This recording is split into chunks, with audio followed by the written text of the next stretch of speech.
Bismillahirrahmanirrahim. Assalamualaikum warahmatullahi taala wabarakatuh. Alhamdulillahirabbil alamin wassalatu wassalamu ala asyrafil anbiya'i wal mursalin wa ala alihi washabihi ajma'in. Subhanaka la ilma lana illa ma 'allamtana innaka antal alimul hakim. Rabbi shrah li sadri wa yassir li amri wahlul 'uqdatam min lisani yafqahu qawli. Allahumma aftah alaina hikmataka wa anshur alaina min khazaini rahmatika ya arhamar rahimin. Amin amin amin ya rabbal alamin. Alhamdulillah, syukur kepada Allah SWT pada malam ini telah memberikan kesihatan, nikmat Islam, iman dan juga nikmat masa kepada kita, kepada saya khususnya untuk nak menyampaikan, nak berkongsi dengan anda pada setiap malam ni, setiap malam sepanjang tempoh PKP ni. Mudah-mudahan insya-Allah kita akan berterusan dan yang paling penting sekali kita kena mengucapkan syukur selalu kepada Allah SWT. La in syakartum la azidannakum. Lagi kita mengucapkan syukur, lagi banyak kita akan dapat rezeki daripada Allah SWT. Itu janji Allah. Janji Allah di dalam ayat Al-Quran dan bermakna kalau kita beriman sepenuhnya, insya-Allah kita akan tahu betapa besarnya nilai kesyukuran tersebut. Baik. So, terima kasih kepada semua yang menonton pada malam ni, yang mana mungkin ada yang mungkin sedang tengok TV lain, ada yang tengah tengok cerita lain dan sebagainya. Dia mungkin tak ada masa. Okay, kita faham, tak ada masalah. Cuma kalau ada setengah orang ni dia rasa macam dia tak boleh terlepas. Dia tengok selalu saya setiap malam.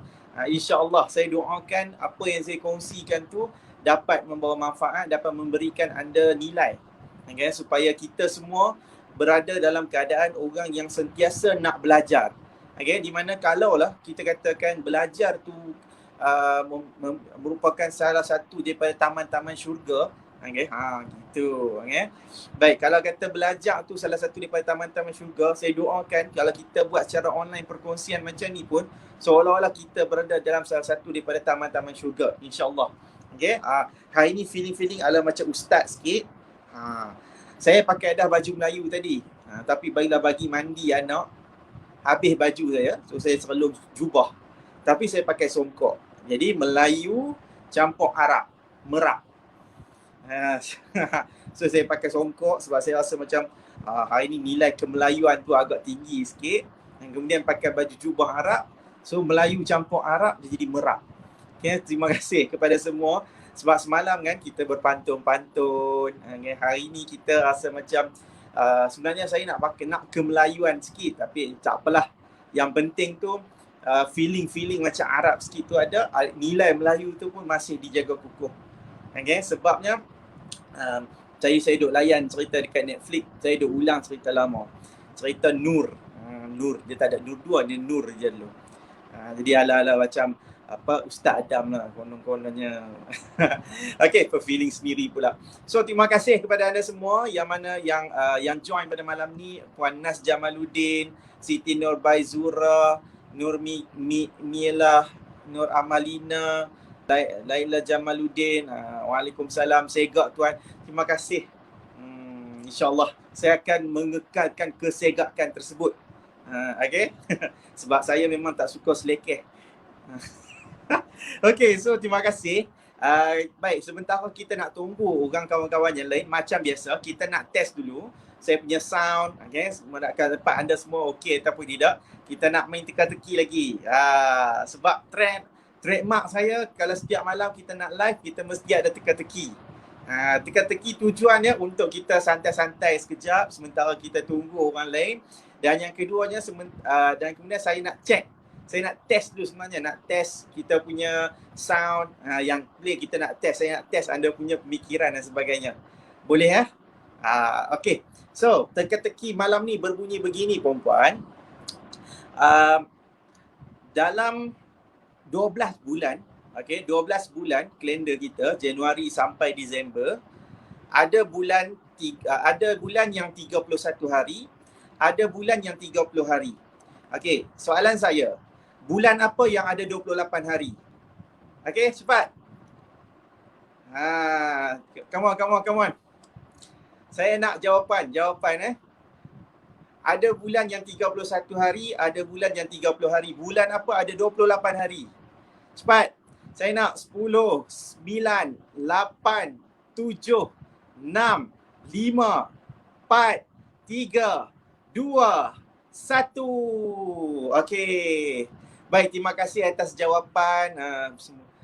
Okey, ni ada yang kata Najamaluddin kata bulan Februari, bulan 2 ada Februari. Jawapan saya sama dengan Nurul Liana. Nurul Liana kata semua bulan ada 28 hari. Betul. Siapa yang jawab hanya bulan Februari saja ada 28 hari, anda terperangkap. Lain kali kena faham betul-betul soalannya. Bulan apa yang ada 28 hari? Semua bulan ada 28 hari. Bagus. Okay, terima kasih. Tahniah kepada semua yang sudi nak jawab soalan teka-teki cabar minda saya ni. Saja saya nak santai-santai dengan anda semua. Okey. Baik. Saya malam ni kita nak berkongsi ada persoalan daripada follower. Sebab saya nak tanya dulu, adakah yang di kalangan kita ni yang first time, yang mungkin first time, right, yang mungkin first time join saya ni, saya nak ucapkan selamat datang. Right? Dalam masa selamat datang tu saya nak ucapkan juga anda tahniah, tahniah kerana menjadi salah seorang yang nak belajar. Alright? Yang penting apa dia perempuan? Yang penting anda terus jangan patahkan semangat dan ingat satu perkara. Di dalam saya punya page ni perempuan, majority orang yang follow, yang berada dalam golongan kita punya community kita ni adalah di kalangan wanita.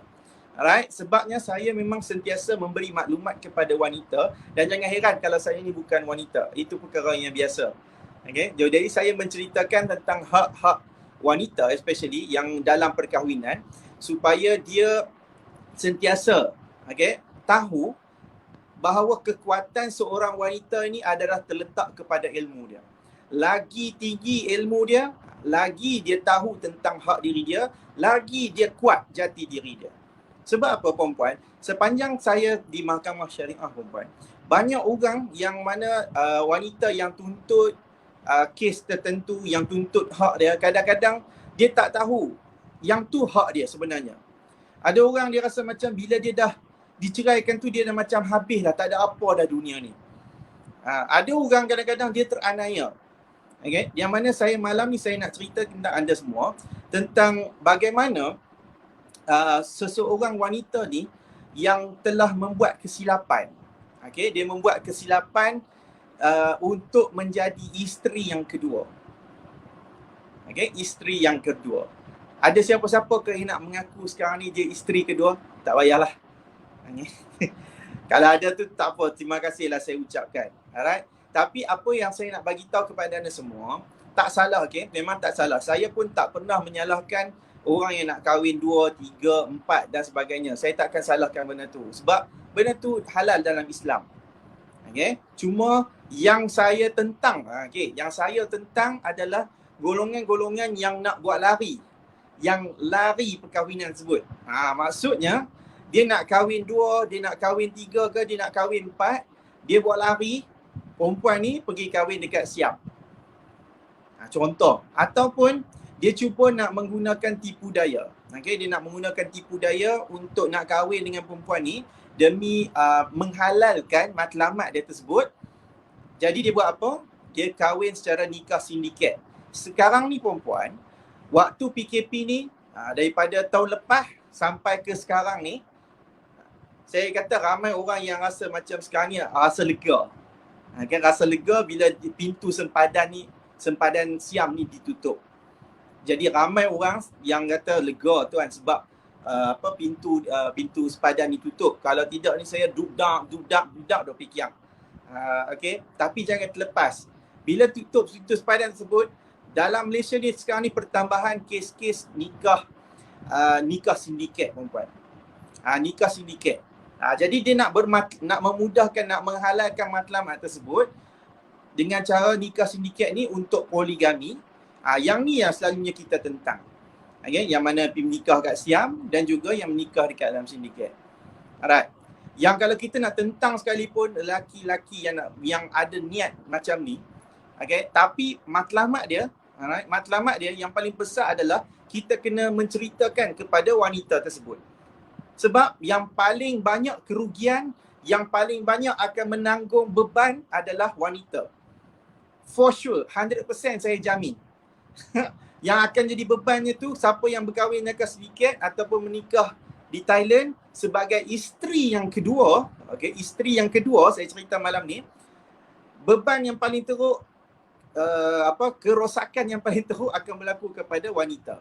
Sebab apa? Yang pertama yang paling besar sekali adalah bila dia mengandung. Dia mengandung. Yang kedua, kalau kata dia diceraikan macam tu saja pun tak akan jadi apa-apa. Yang ketiga, perkahwinan tu mungkin tak sah.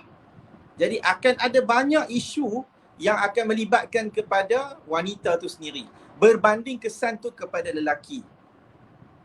Jadi that's why kita memang sukar, okay? Memang sukar kalau kita nak halang benda ni, okay perempuan?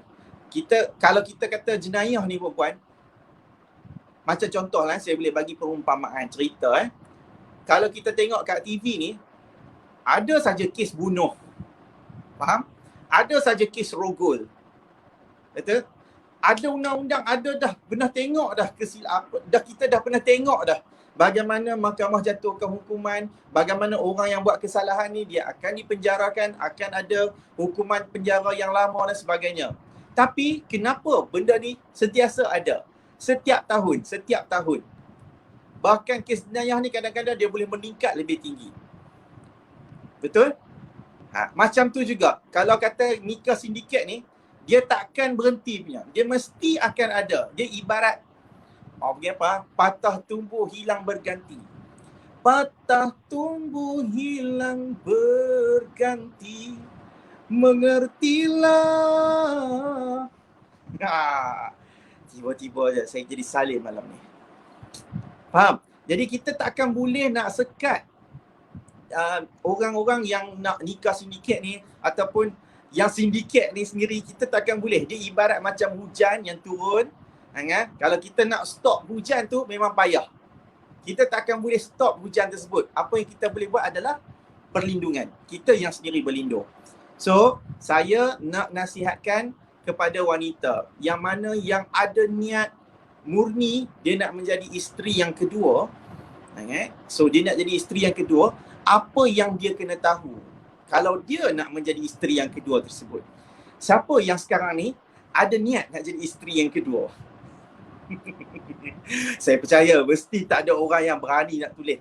Sebab lagi dia mesti kena dicop, perampas lah dan sebagainya. Terpulanglah. Pada saya perempuan, selagi mana benda tu kalau kata dilakukan dengan cara yang betul, seorang lelaki ni dia sangat gentle, alright, dia nak melakukan pernikahan poligami ni dengan cara yang baik, saya senang ceritalah, kita raikan. Tambah-tambah pula bila dia berkemampuan. Kalau orang tu berkemampuan, kita takkan ada masalah. Alright, kami di Mahkamah Syariah pun selalu kalau kita pergi, kita tengok permohonan poligami ni jarang ada yang ditolak. Alright, sebab dia berani untuk pergi ke Mahkamah Syariah untuk mohon cara betul. Tinggal lagi sekarang ni kita nak nilai sahaja kemampuan tersebut. Dan kebanyakannya perempuan, banyak yang pergi ke mahkamah dalam keadaan dia berkemampuan. Ada sikit lah yang kata yang tak mampu ni dari sudut kewangan. Ada sikit je yang tak mampu segi kewangan ni, dia nak pergi ke mahkamah. Sikit sangatlah. Berbanding orang yang memang betul-betul berkemampuan. Maksud berkemampuan kat saya ni dari sudut kewangan. Okay, dari sudut kewangan. Dan kalau cerita orang yang tak berkemampuan ni, maksud tak ada kemampuan dari segi kewangan especially, dia tak akan pergi mahkamah biasanya. Hak ni lah hak yang lari pergi Siam, hak ni lah hak yang lari pergi Indonesia, hak ni lah hak yang mana lagi, hak yang pergi, hak yang buat nikah secara sindiket. Ini semua perkara yang biasa.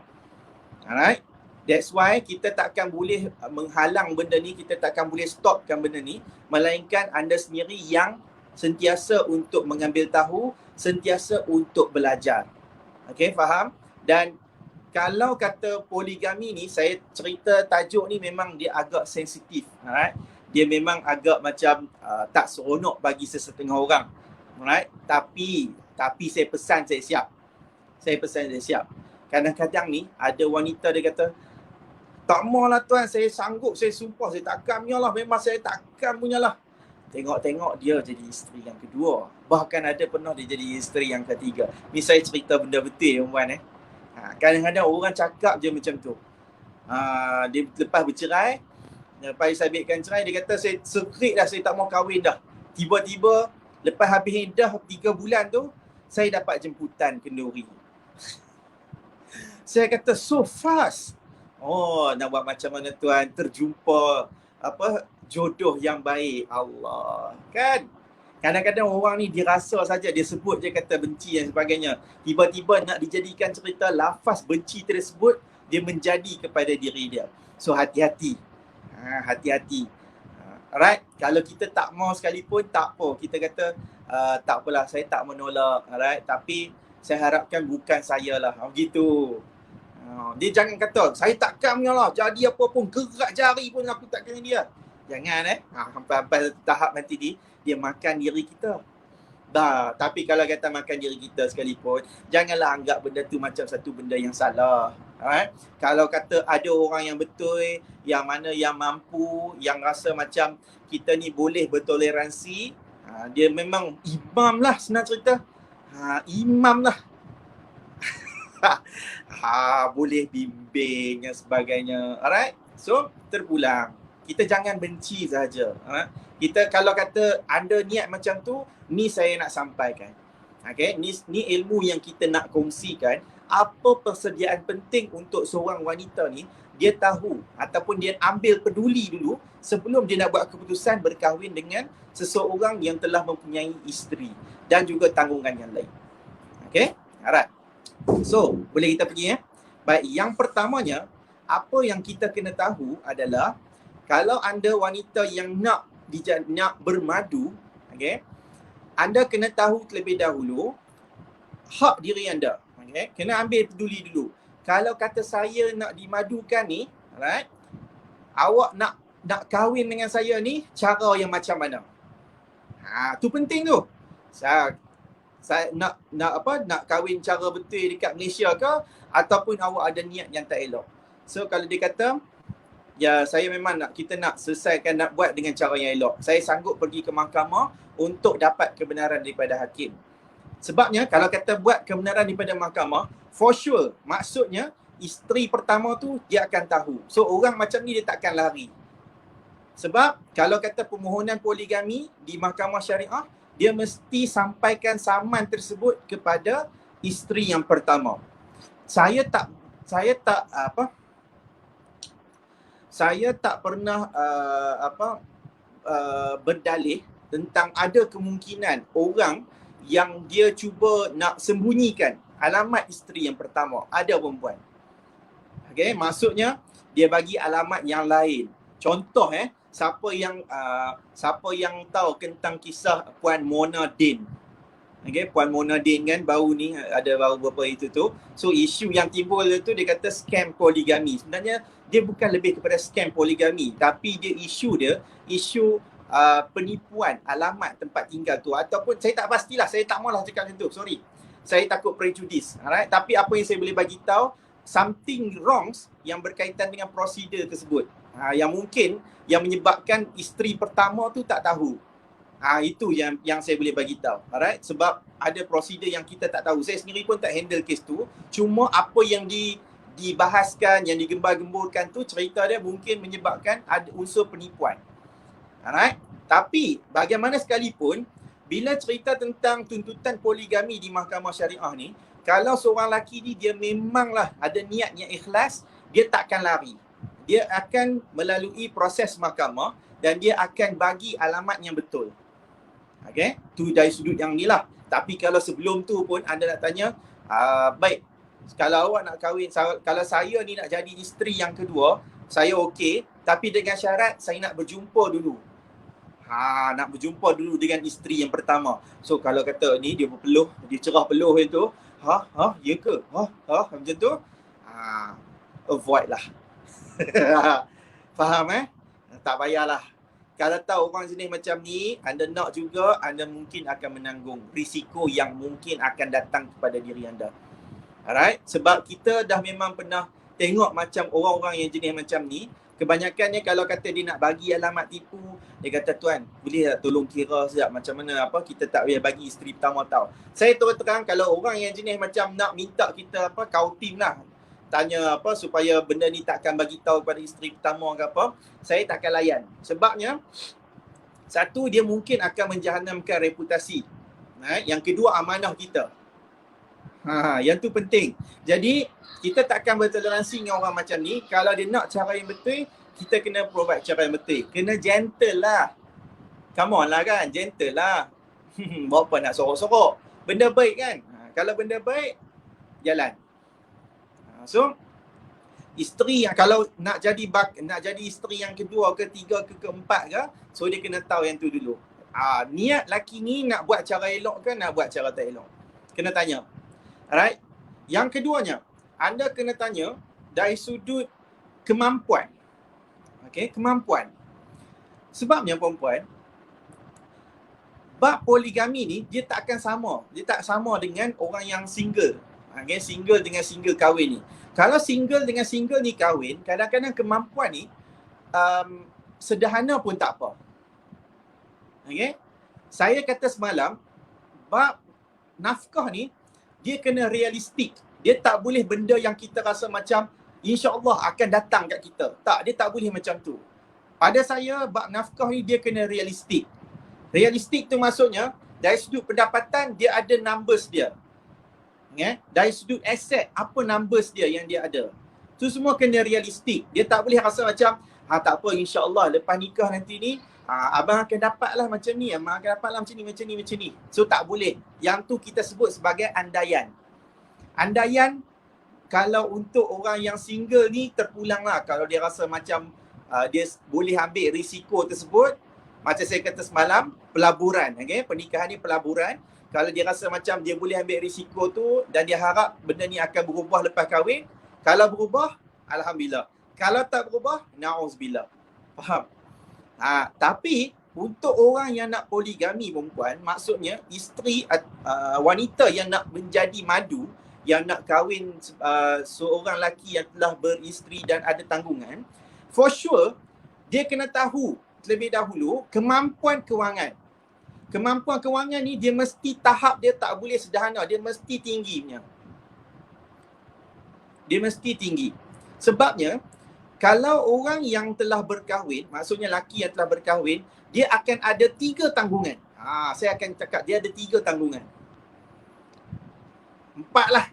4 tanggungan. Saya kata 4 lah tanggungan. Pertamanya, dia kena tanggung isteri sedia ada. Kalau dia dah ada isteri-isteri, dia ada isteri-isteri yang dia kena tanggung. So kita kena tahu terlebih dahulu. Alright, dia mesti kena tanggung isteri yang sedia ada.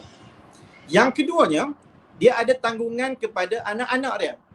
Anak ataupun anak-anak. Yang ketiga, yang ni kadang-kadang orang suka terlepas benda ni. Ada orang yang keluarga dia ataupun kita terus teranglah, ibu dengan bapa dia ni tak berkemampuan. Tapi disebabkan dia anak lelaki, dia terpaksa bagi juga setiap bulan 200, 300 kepada parents dia yang tak berkemampuan. So orang yang ketiga dia kena tanggung. Yang keempat, dia kena tanggung untuk diri dia sendiri. Dia kena tanggung untuk diri dia sendiri. So kalau orang yang nak berpoligami ni, for sure dia mesti orang yang kena berkemampuan dari sudut kewangan. Dia kena betul-betul dari sudut pendapatan tu. Pada saya realistiknya dia mesti tahap, kalau saya boleh katakanlah dia T20 lah. Sebab kita dah ada pembahagian kan, B40, M40, T20, ada sekarang ni adalah T5. T5 tu top 5, 5%. Faham tak? Tahu tak konsep B40 mana kan? B40 tu maksudnya below 40%. Maksudnya pendapatan per kapita untuk diri dia tu bulanan. Golongan B40. Dia ada golongan M40, golongan yang sederhana. 40% daripada rakyat Malaysia adalah golongan sederhana. Okay? T20, 20% rakyat Malaysia yang pendapatan dia lebih daripada RM10,000. Contoh. Okay? T5 pendapatan dia lebih daripada RM20,000 ke RM30,000 sebulan. Yang ke atas. Okay? Itu contoh yang dah yang dah kerajaan tentukan ni. Persen 40%, 40%, 20% ni. Faham? So, kalau orang yang nak poligami di perempuan, mesti anda kena pastikan dia datang daripada kalangan T20. Terus teranglah, saya takkan berlapik-lapik dah benda ni. Dari segi kemampuan, berkemampuan dan sebagainya. Kalau kata berkemampuan sahaja, saya pasti ramai orang tanya, berapa tahap kemampuan? Berapa kiraannya sebenar kemampuan dan sebagainya? Saya boleh katakan kalau anda kahwin, nak jadi isteri yang kedua dengan golongan yang M40 perempuan, insya-Allah lah, memang akan mendatangkan risiko. Risiko apa? Risiko anda kena tanggung nafkah anda sendiri. Ni zaman sekarang ni, dia memang kena realistik punya lah. Saya memang orang yang jenis realistik. Saya takkan berlandaskan kepada andaian semata-mata. Realistiknya, kalau kata nak kahwin tu golongan T20 dan ke atas lah. Dia kena pendapatan dia tinggi. Sebabnya dia tak boleh cukup-cukup. Kadang-kadang ni ada orang dia rasa macam diri dia ni lebih sangat. Dia rasa macam 4,000, dia rasa macam tak apa cukup dah. Tapi tengok-tengok dia ada isteri dia lagi. Dia bukan takat ada anak, dia ada anak-anak berderet. Kereta dia lagi, rumah dia lagi. Tolak pimai balik. Tinggal apa? Tinggal 400 je untuk diri dia. Kalau 400 diri dia, anda ada jaminan ke nak dapat nafkah anda lebih? Takkannya lah. Takkannya lah. So, realistik. So, kalau kata nak kahwin tu, anda kena buat kiraan. Anda kena dapat tahu berapa pendapatan. Anda berhak. Kalau semalam saya duduk berletiak cerita pasal tentang lelaki yang mempertikaikan tentang wanita ni, duduk tanya kat dia tentang ada kereta ke, ada rumah sediakan kan. Jadi pada saya memang benda tu betul pun. Memanglah kena tanya. Kalau tak tanya benda tu, apa jaminan kita ni akan lebih, akan ada hidup selesa, akan ada dapat nafkah yang cukup.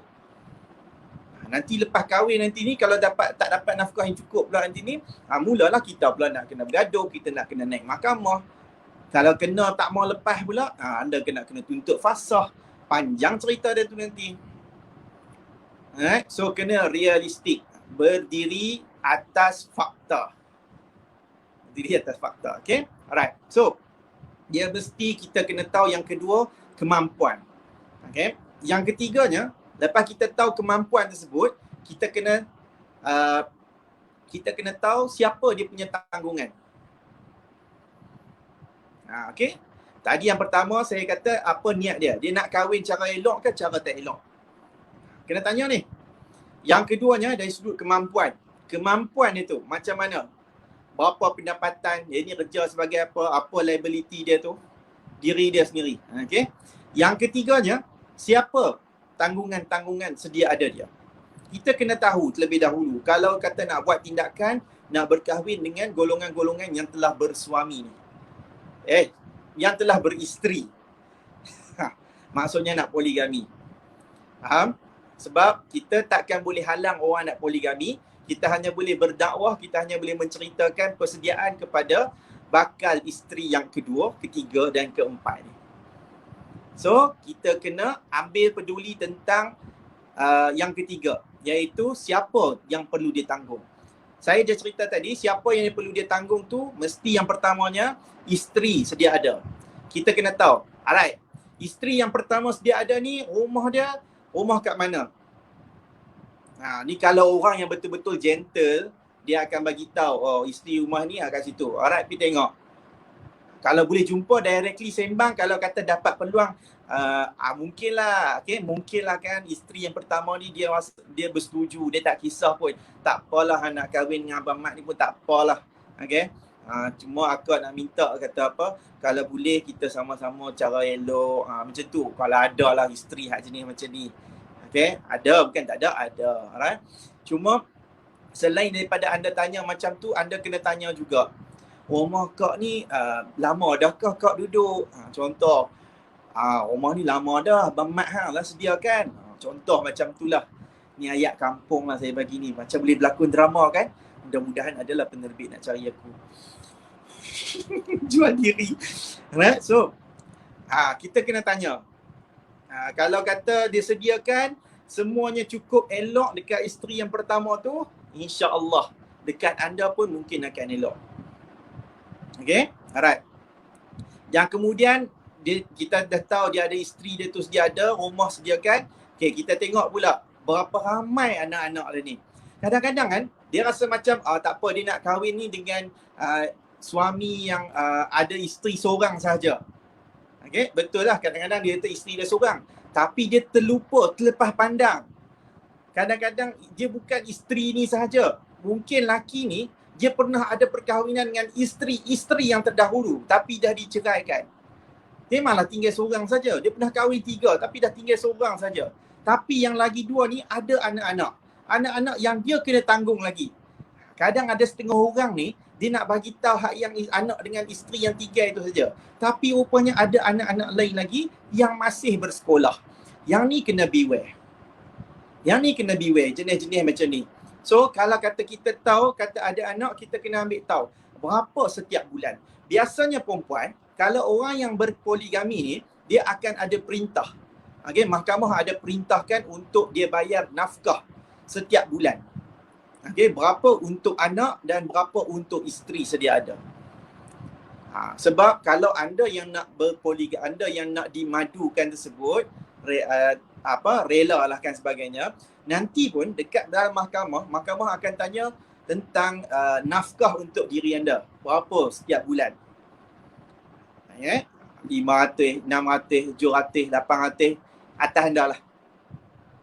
Yang tu sebab hak anda sebagai seorang isteri. Untung dah, sebabnya kalau orang yang single, right, macam anak teruna dengan anak dara, mana pi kahwin ni nak pakai masuk dalam court? Tak masuk mahkamah.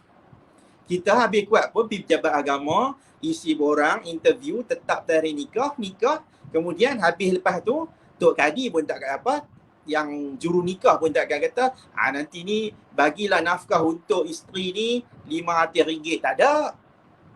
Okay, Tok Kadi nikah ni tak ada, habis akad nikah tu dia selesai, habislah. Dia tak ada fikir dah benda tu.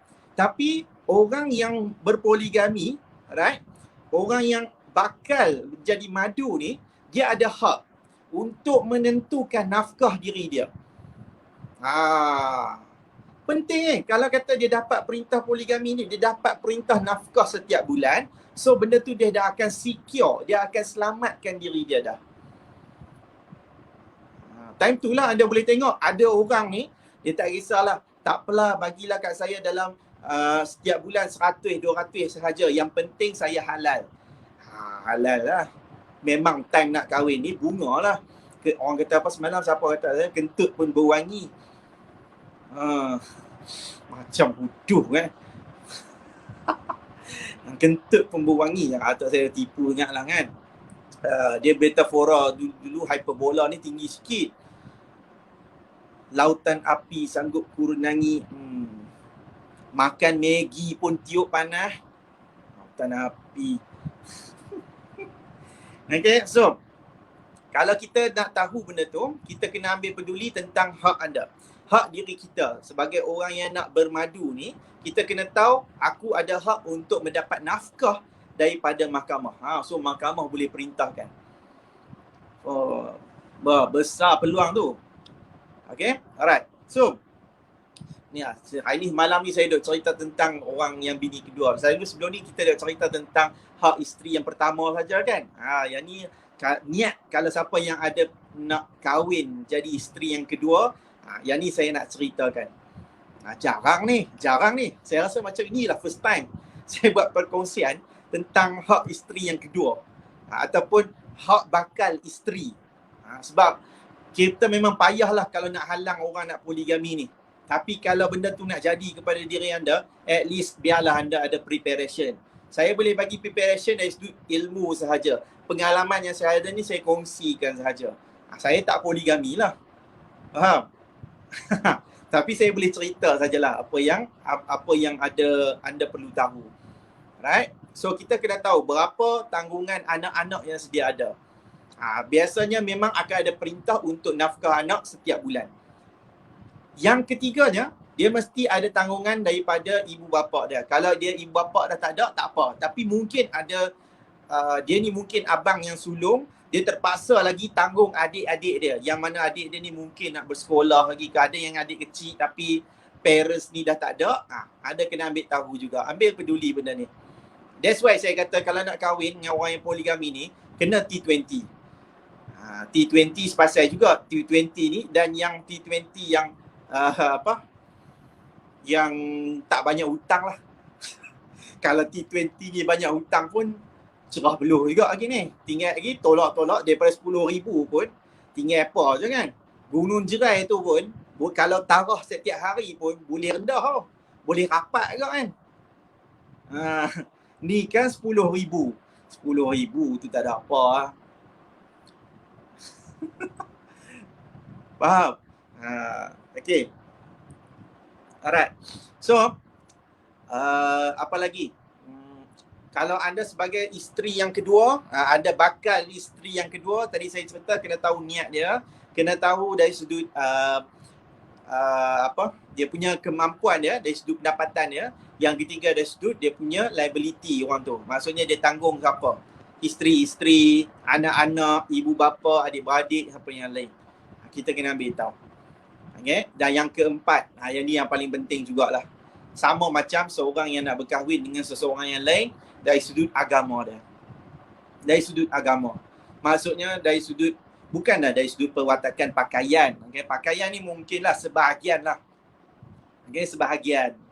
Pakaian ni sebahagian.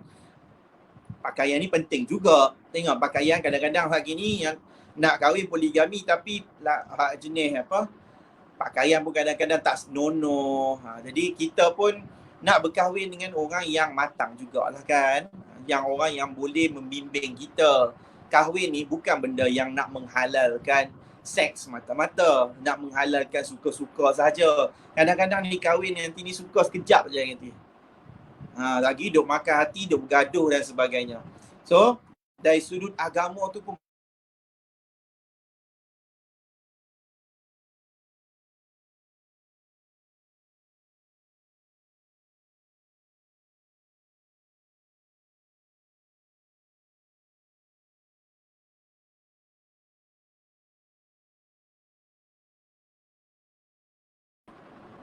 okey. Aduh, line saya tiba-tiba pula tak elok ni. Okey. So anda kena tahu apa yang keempat tadi ni. Dari sudut agama dia jugalah. Okey, dari sudut agama kita kena ambil tahu juga, ambil peduli. Dia ni orang yang boleh baca Quran tak, boleh semayang ataupun tak. Kena tengoklah. Jangan kata lelaki merisik perempuan nak tengok-tengok perempuan ni macam mana. Perempuan ni pun kena ambil tanya juga. Kalau kata tak dapat peluang nak tengok tu, at least hantar spy lah. Kawan-kawan ke, tanya kawan dia ni macam mana, okey ataupun tidak. Oh dia ni bagus, haji 3-4 kali, umrah 10 kali, macam tu. Tapi tak, bukan jaminan juga benda tu kan. Yang penting dia tu orang yang tak, orang kata dia orang baik-baik lah. So kalau orang baik-baik ni, yang tu adalah salah satu perkara yang penting untuk kita pertimbangkan. Okay? Sebabnya dalam sirah Nabi pun, Nabi berpoligami pun kita tahu Nabi adalah orang yang baik. Kemudian sahabat-sahabat pun orang yang baik. Jadi orang yang kaya, orang yang berkemampuan ni semua Nabi benarkan untuk poligami. Banyak. Okay? Semacam contoh lah kan. Anak Nabi sendiri, dua orang anak Nabi kahwin dengan Sayyidina Osman bin Affan, khalifah dunia Islam yang ketiga. Sampai diberi gelaran Zunnurain, memiliki dua cahaya. Maksudnya dia kahwin dengan dua anak Nabi. Dua anak Nabi. Dia bukan serentak, seorang mati, seorang meninggal, lepas tu dia kahwin seorang lagi. Zunnurain. Sayyidina Osman ni adalah orang yang berkemampuan, orang yang kaya, usahawan, businessman yang kaya. Dalam masa yang sama, seorang yang warak juga. Okay? Jadi, ramai orang orang Islam dulu yang dibenarkan untuk poligami dalam keadaan yang dia kaya. Kita kena ambil contoh benda tu. Dan dalam masa sama bukan setakat kaya, dia mampu untuk membimbing. Faham? Okay. Tapi ada seorang sahabat Nabi dan juga menantu Nabi yang Nabi tak bagi untuk dia poligami. Siapa? Sayyidina Ali. Sayyidina Ali ni sebab dia kahwin dengan Siti Fatimah, kehidupannya ni dia kehidupan yang sederhana. Okey, kehidupan yang sederhana. Pernah dia nak berpoligami, Nabi kata tak payah, cukuplah sekadar jagalah anak. Jagalah anak aku saja. Macam itulah. Faham? Sayyidina Fatimah ni saja cukuplah. Sebab Nabi nampak Sayyidina Ali ni orang yang tak berkemampuan untuk poligami. Yang tu pun dah jadi satu hujah dah. Dia macam satu hujah kenapa pentingnya untuk poligami ni orang yang berkemampuan dari sudut kewangan. Tak payah sembang lah kalau tak ada duit tu nak menikah poligami. Cukup seorang saja sebenarnya. Memanglah dalam ayat Quran, fankihu ma tabalakum minan nisa'i masna. Itu hadis ayat Quran, fankihu ma tabalakum minan nisa'i masna wa thulatha wa ruba'. Itu hadis. Wa fa'ankihul ayyama. Saya lupa dah ayat Quran tu, astagfirullahalazim. Inilah kadang-kadang banyak hafal lagu daripada hafal Quran. Astagfirullahalazim. Kadang-kadang hilang juga daripada ingatan saya ni. Jadi dalam Quran kata kahwinlah 2, 3 dengan 4. Tapi kalau kamu tak mampu berlaku adil, cukuplah 1. Bukan mudah perempuan nak cerita pasal yang adil ni. Sepatutnya cerita benda ni kat laki, tapi for sure lah laki dia takkan dengar benda ni. Payah sikit lah laki nak dengar cerita-cerita bab ni. Kalau ada pun mungkinlah sebahagian kecil. Tapi saya nak cerita ni better cerita kat perempuan. Sebab perempuan tu yang nak kahwin dengan lelaki tersebut. So ada kemungkinan di kalangan anda yang menonton ni, yang mungkin ada peluang untuk menjadi isteri yang kedua. Okay? Kalau ada, cuma dia kena ambil peduli benda ni. Supaya dia tidak teranaya, dia tidak terzalimi, dia tak rasa macam dia menyesal di kemudian hari. Bila dah kahwin ni, kalau menyesal, tanyalah mana-mana orang, memang payahlah nak kena lepas. Okay? Alright. Saya nak ambil soalan. Saya penat lah. Lihat je. Aduh. Sampai tersadar hari ni. Hari ni saya duduk berlatih saya duduk buat benda ni cepat-cepat. Apa pandai benda ni? Saya boleh buat 1 minit. Paling cepat sekali saya boleh buat 1 minit 32 saat. Tapi saya kena fokus lah. Paling sebab hari ni duk tengok pula benda ni ada pertandingan tu. So saya seronok pula. Okay. Saya nak ambil soalan.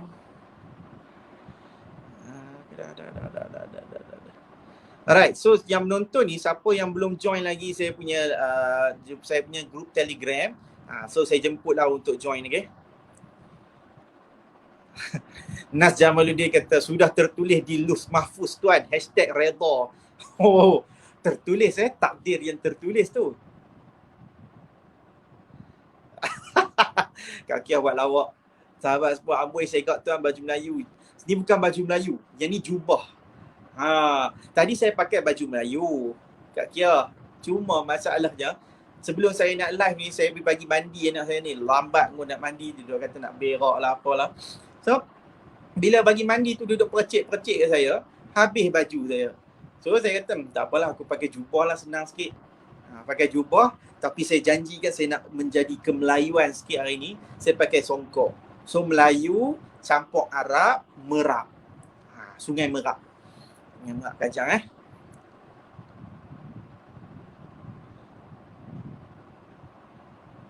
Okay. Yang salah nikah dekat Siam, tapi pada yang sama, bila balik Malaysia tak mau daftar perkahwinan dekat Malaysia sebab tak mau bayar denda. Betul. Dia bukan dalam undang-undang. Kalau orang yang menikah dekat Siam ni, menikah tanpa kebenaran, poligami tanpa kebenaran, dalam undang-undang dia ada 2 jenis kesalahan. Okay? Dia 2 jenis hukuman. Yang pertamanya, dia boleh dikenakan penjara sebenarnya. Penjara tak melebihi setahun kot tak silap saya. Penjara tak melebihi 3 tahun. Dan juga denda tak melebihi RM3,000. Okay? So, selalunya hakim jarang nak bagi penjara. Cuma ada satu sahaja yang pernah kita dengar dalam sejarah Malaysia, orang poligami tanpa kebenaran, dia kena penjara. Benda ni adalah benda yang official, dia bukan benda yang unofficial. Bukan benda bawah meja sorok-sorok yang kita tak tahu, tak. Semua orang tahu. Yang ni keputusan daripada Mahkamah Tinggi Syariah Kuala Lumpur ke Shah Alam masa tu, telah menjatuhkan hukuman penjara. Penjara selama beberapa hari kepada ahli parlimen Kinabatangan, iaitu Datuk Bung Mokhtar. Bung Mokhtar pernah kena hukuman penjara dengan Hakim Mahkamah Tinggi Syariah disebabkan nikah tanpa kebenaran dan juga poligami tanpa kebenaran. Alasan Hakim adalah disebabkan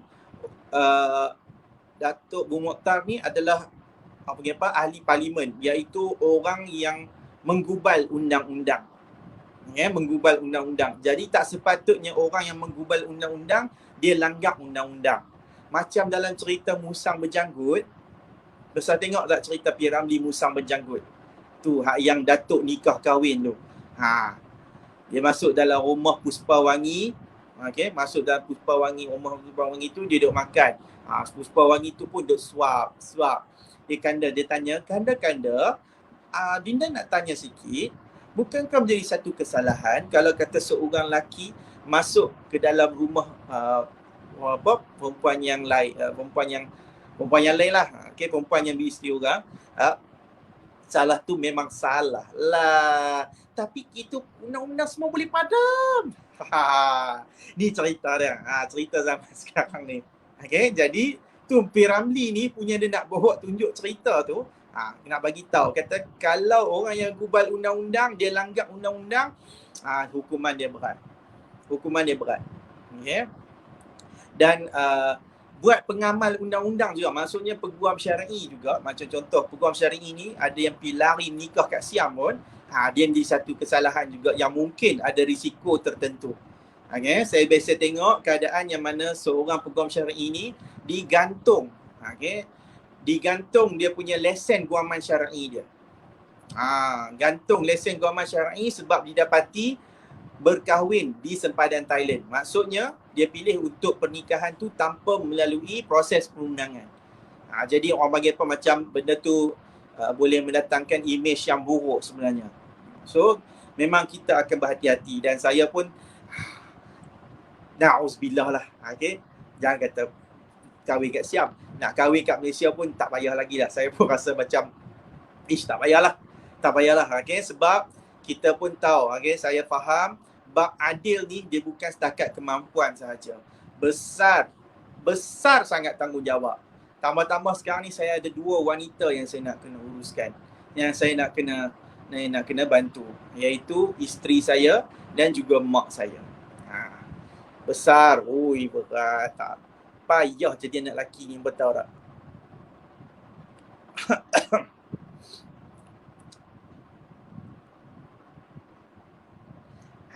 Nas Jamaluddin, tak maulah single is better tuan. Hati-hati Puan Nas.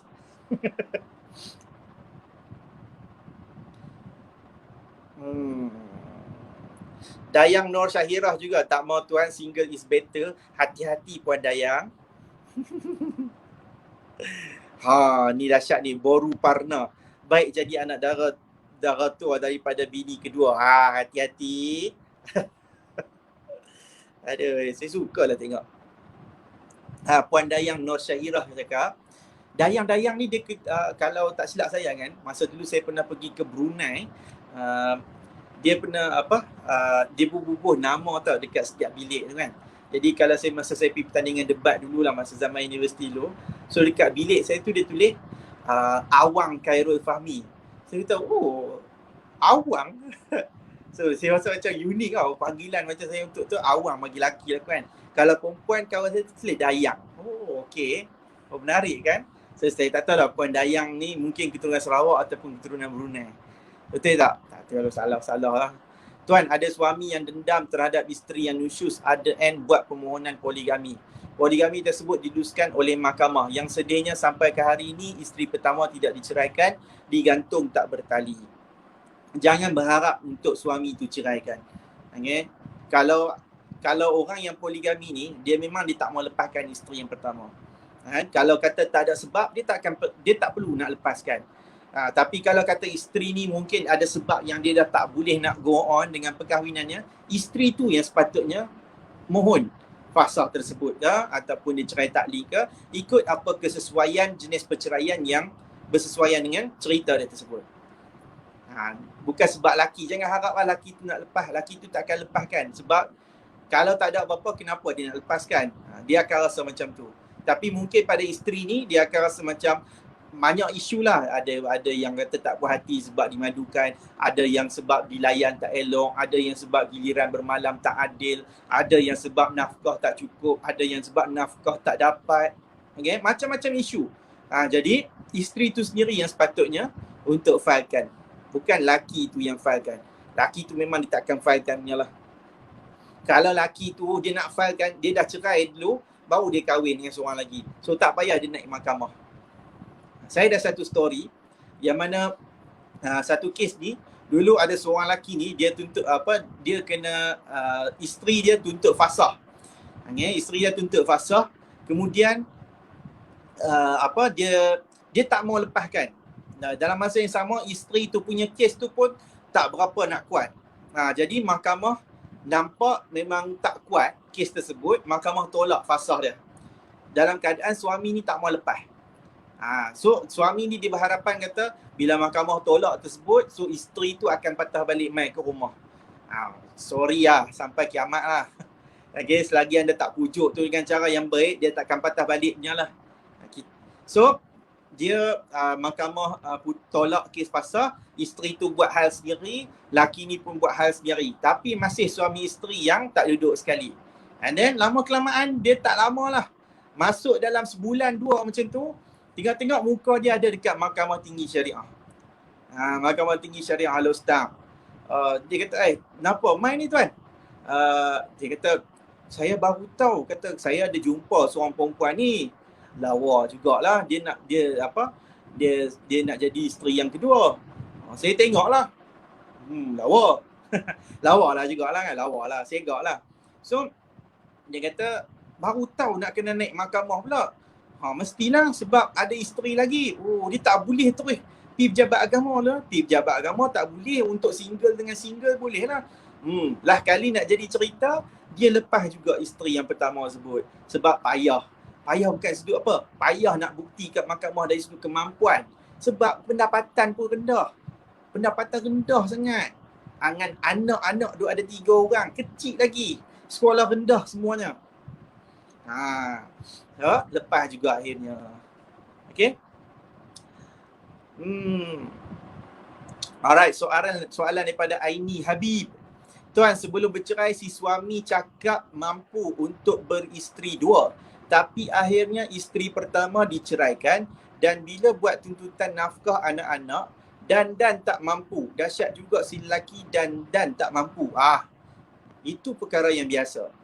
Okay, itu perkara yang biasa. That's why bila kita ada peluang lah, macam ni, bila ada mungkinlah terjadi perkara ni, terjadi pada diri anda kena pergi mahkamah.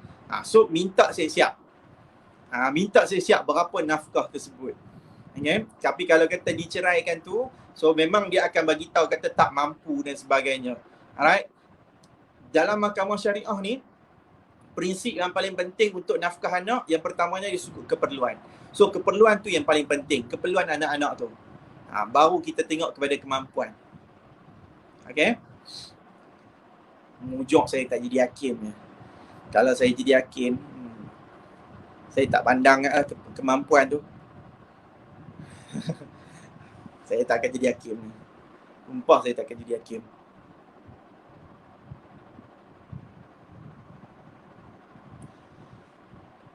Puan Nois Noris, selalunya laki yang nak poligami ni perasan duit berlebih, padahal isteri yang sedia ada top up di belakang. Tapi bagaimana mahkamah boleh luluskan walaupun dari segi realistiknya pendapatan yang ada cukup-cukup makan? Sebabnya mahkamah boleh anggapan macam ni.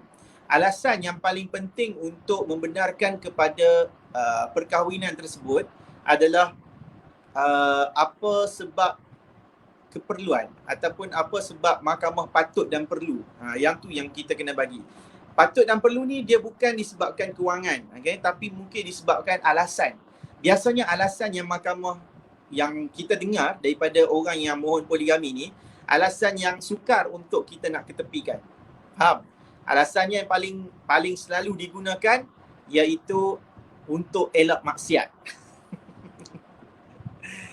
Okey, jadi kalau katalah mahkamah tolak dalam keadaan orang ni dia dia bagi alasan tersebut, dalam masa yang sama dia boleh menjanjikan. Okay? Bila dia janjikan kata untuk nak bagi nafkah sebanyak macam ni, so tak ada pilihan lain, mahkamah terpaksa benarkan juga untuk poligami tersebut. Dan dalam masa yang sama, mahkamah akan rekodkan nafkah kepada isteri yang pertama dan juga anak-anak sebagai satu jaminan. Okay? Bagaimana mahkamah boleh luluskan? Yang ni jangan tanyakan saya lah.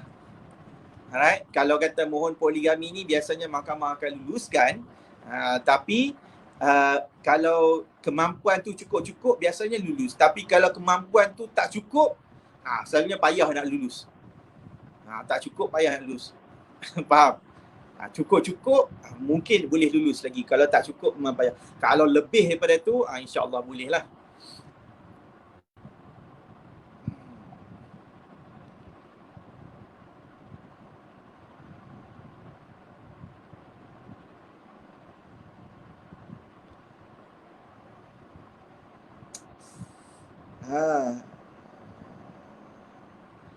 Okey, soalan Siti Nurbaizura. Tuan, saya nak tanya, boleh tak seorang suami kahwin 3?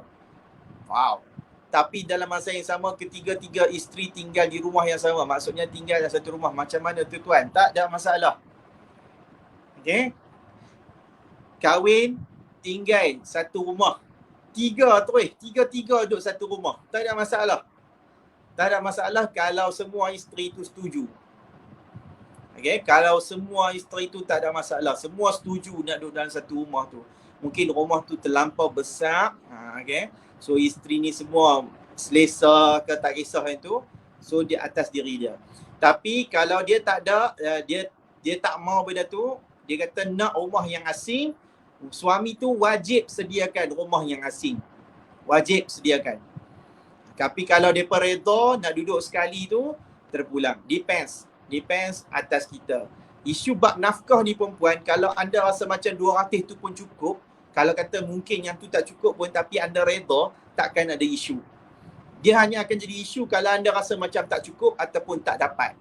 Jadi kalau anda rasa macam kahwin 3 tu, tiga isteri duduk dalam satu rumah, cuma berbeza bilik saja. Kalau bilik sekali, wow, saya pun macam tertongkat dagu juga sebenarnya. Saya rasa macam anggapan 3 bilik yang asing lah. Alright, so kalau kata bilik yang berasingan, mereka semua okey satu rumah, fine. Tak ada isu sebab ada benda yang disebut sebagai keredaan. Redha. Tadi siapa yang tulis tu? Dah tertulis di Lus Mahfuz, #redha. Kalau kata redha tu, okey. Tapi kalau isteri tu tak redha, dia nak rumah yang berasingan, suami tu wajib sediakan. Okey, wajib.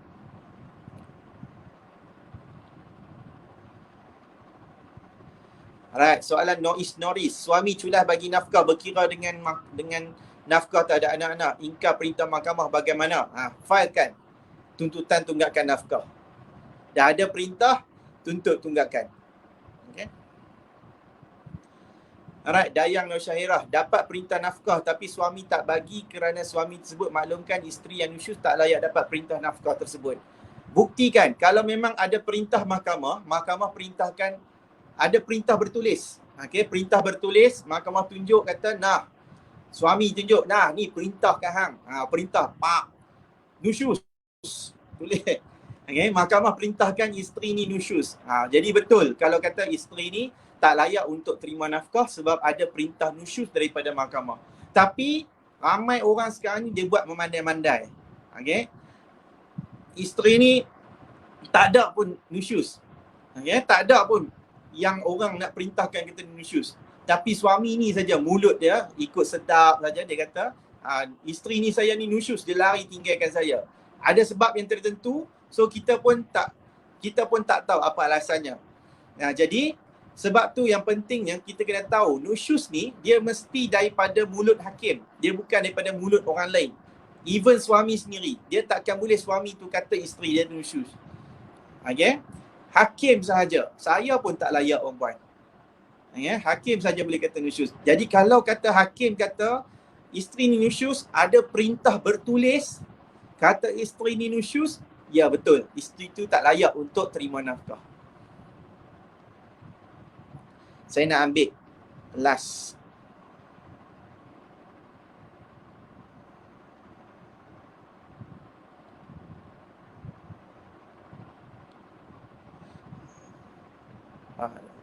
An Adam kata yang sanggup jadi isteri kedua selalunya mereka dalam keadaan terdesak.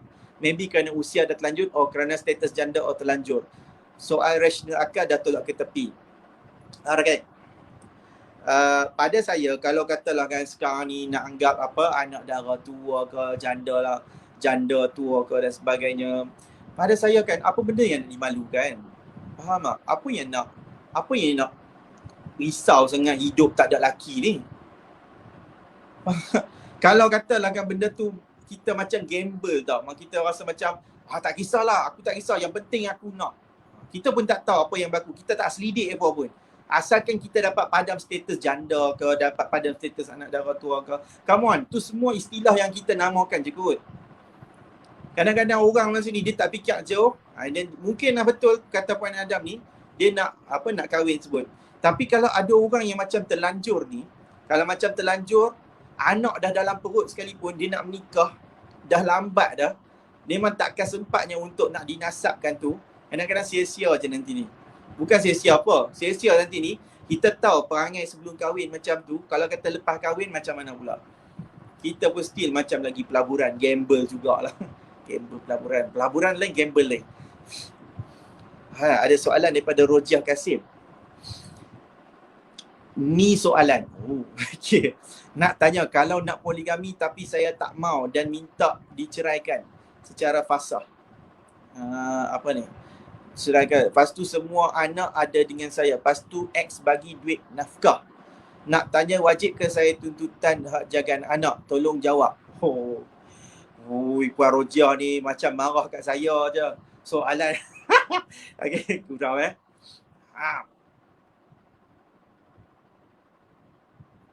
Puan Roziah ni dalam tuntutan fasah. Okey. Lepas tu dia tanya tentang hak jagaan anak lah waktu nak berpisah ni kan. Alright, macam ni lah. Kalau bab anak ni kita kena tepikan daripada bab kita. Okey, bab suami isteri jangan campur adukkan dengan bab jagaan anak. Anak ni dua-dua pihak akan ada hak dia. Bapa akan ada hak, mak akan ada hak. Cuma dalam bab jagaan anak ni, mak lebih berat sikit hak dia daripada bapa tersebut. Okay? Kalau tak ada isu apa-apa, anak semua okey, sat giliran macam ni, kita pun okey, tak ada masalah, tak payah nak buat tuntutan pun tak apa. Faham? Tapi kalau kata ada isu, seorang ni nak ambil anak yang sulung, yang ni tak bagi, yang ni nak dua-dua dengan dia, contoh dia. Faham? Jadi ada isu kat situ, anda boleh buat tuntutan. Tapi kalau tak ada isu, tak ada berebut dan sebagainya, tak buat tuntutan pun tak apa. Faham?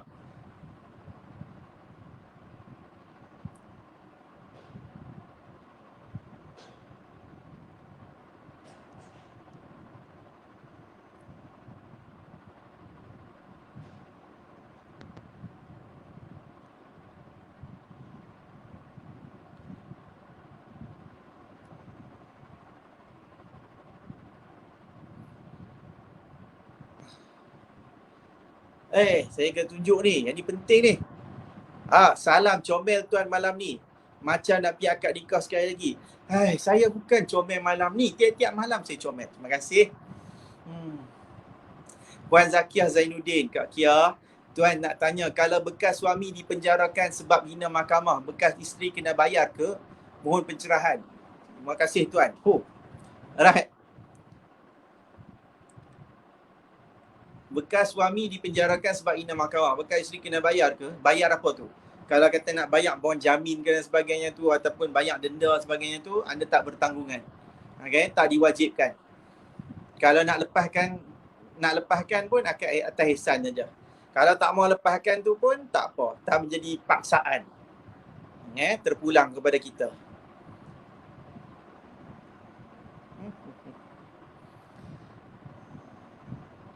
Amalina Adam kata, rasanya tak cukup tak jadi isu tuan. Yang jadi isu selalunya tak dapat. Isteri ni dapat, isteri semua tak dapat. Ya betul, dalam bab poligami ni selalunya bukan isu tak cukup nafkah, tapi isteri ni tak dapat nafkah. Zai Ismail, apa tindakan yang isteri boleh ambil kalau dapat tahu daripada kawan suaminya dah nikah dekat Siam, Tapi bila tanya suami, suami tak mengaku dan dia cabar suruh cek dekat pejabat agama. Memanglah orang yang pergi menikah dekat Siam, okay, kalau anda pergi cek dekat pejabat agama, memanglah tak ada rekod. Pejabat agama mana ada rekod? Okay, memang tak ada rekod. Orang yang pergi menikah dekat Siam, kalau dia balik mai kat Malaysia, dia tak buat pengesahan, dia tak mendaftarkan nikah dia dekat Malaysia ni, alright, siapa pun takkan ada rekod. Pejabat agama negeri-negeri mana pun takkan ada rekod. Okay? Jadi that's why ada orang tanya kat saya, nak buat macam mana kalau kita nak bagi tahu? Jawapannya, hantar spy, cari penyiasat sendiri. Dia kahwin kan, email macam mana pun dia mesti nak kena jumpa juga anak bini yang kahwin kat Siam ni. So kita lah kena pergi check sendiri. Kalau dia catat cabar pergi pejabat agama, memanglah pergi pejabat agama, pergi check tu memang nama kita je lah, isteri dia. Memang tak akan ada orang lain lah. Sebab kahwin kat Siam. Kata kalau kahwin dekat Siam, daftar dekat Malaysia, so nama dia insyaAllah akan ada. Okay, nama dia akan ada. Ni buat info untuk anda lah.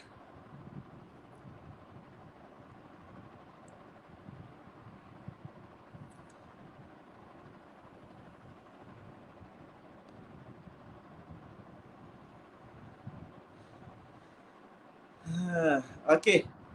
Alright, so habis dah kot dah malam ni. Semua rasa macam seronok saya cerita bab ni.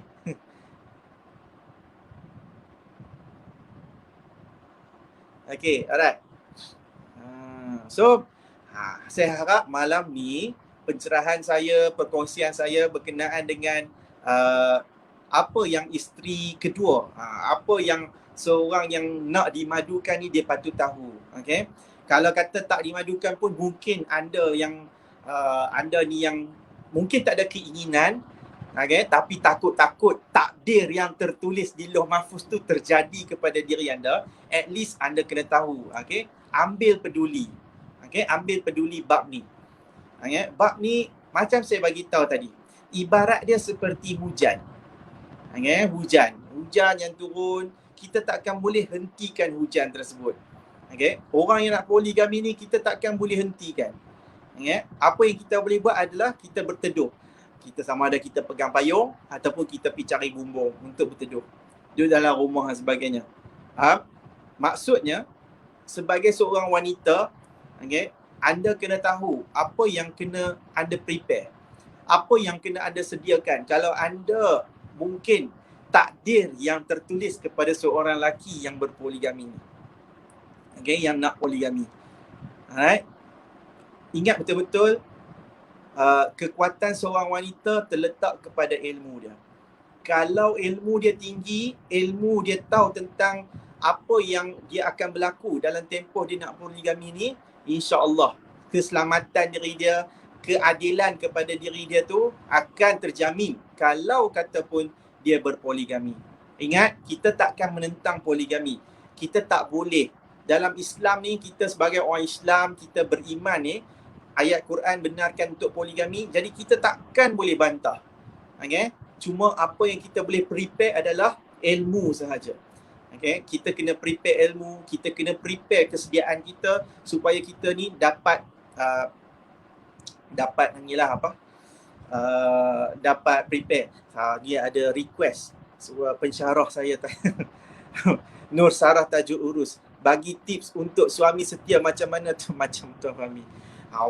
Suami setia macam tu. Aduh. Saya payahlah nak cerita bab ni sebab ramai orang yang lebih lama mungkin perkahwinan yang ada depan ni kan. Saya baru berapa tahun 25, tahun ni 32. Saya baru 7 tahun. Baru 7 tahun kalau masuk tahun ni lah. Okay? Baru 7 tahun ni. Ada orang yang dekat dalam ni lagi banyak, lagi lama tempoh perkahwinan. Okay? Mungkin ada yang di kalangan ni yang boleh lebih banyak boleh bagi tips. Kalau saya nak cerita bagi tips ni, saya rasa tunggulah saya dah kahwin 20 tahun kan. Barulah ngam dia. Tak sesuai lah. Okay, alright. Saya, apa yang paling penting lah kan, kalau kata setia ni, poligami ni bukan maksudnya tak setia.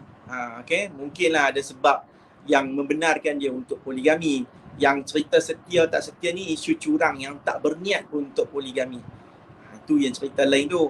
Okay. Jadi saya tak ada tips lah nak cerita bab tu, sebab saya rasa macam saya tak cukup, benda saya tak cukup lagi lah nak cerita tips ni. Apa panggil apa, tempoh saya ni pun masih pendek lagi. Kalau nak bagi macam orang panggil apa, kata orang tua-tua kata kurang ajak lah nak cerita bab tu. Macam kasar kan. Tapi kalau orang kampung saya dulu, dia kata kita tak payah jadi kurang ajak lah nak cerita benda-benda macam ni ke orang tua-tua. So maksudnya orang tua-tua ni kalau dia kahwin lebih lama, dialah lebih layak nak cerita apa tips dia. Saya macam ni lah. Kalau saya sendiri, saya meletakkan arwah abah saya sebagai idola sahaja. Tu je, simple lah. Sebab arwah abah saya pun, saya boleh kata arwah abah saya ni seorang yang berkemampuan, dan arwah abah saya tak pernah pun nak poligami dan sebagainya. Sebab arwah abah saya ni orang yang dia sentiasa fikirkan tentang anak-anak dia. Saya dengan adik saya, dengan mak saya, bagaimana macam mana nak kumpul harta, macam mana nak supaya tak ada hidup dalam hutang dan sebagainya. So saya macam contoh Kak Kiah pun dah 34 tahun. 34 tahun. Kak Kiah lagi boleh cerita macam mana tips dan setia. Kalau macam saya ni, saya kalau tanya ke saya suka nak cerita bab ni, tapi saya boleh kata saya letakkan arwah abah saya sebagai idola saya. Itulah dalam bab ni. Mungkin dia tak sempurna lah untuk nak kata tak sempurna lah kalau kata sebagai suami, right? Dia ada kurang dan sebagainya. Tapi bab pengurusan kewangan itu, saya nampak memang arwah abah saya ni berkemampuan, tapi dia tak pernah pun fikir bab tu. So saya rasa macam, saya rasa bangga. Saya rasa bangga bab tu. Itu je lah yang menyebabkan saya mungkin macam ni lah kot.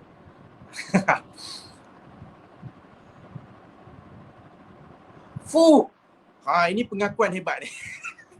Pernah dilamar oleh peguam syar'i saya yang baik akhlaknya, bergelar Datuk Seri, tapi selepas istikharah insya-Allah saya pilih yang bujang. Doakan saya Tuan.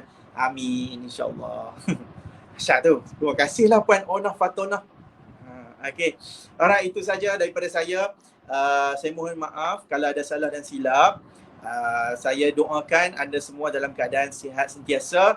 Stay safe, stay at home, jaga SOP, dan insya-Allah kita sentiasa berdoa pada Allah SWT. Tambah-tambah hari ini dah masuk 1 Rejab kan. So kita cuba memperbanyakkan puasa sunat. Sama-sama lah saya ajak semua. Kita doakan jugalah supaya mungkin tahun ni Ramadan kita dapat pergi ke masjid. Macam kita tahun lepas Ramadan kita tak dapat pergi. So tapi tak apalah. Apa-apa jadi pun, InsyaAllah kita kena jadi orang yang terbaik sahaja. Itu saja daripada saya. Okay. Wabillahi taufiq wal hidayah. Wassalamualaikum warahmatullahi taala wabarakatuh. Jumpa lagi. Bye-bye.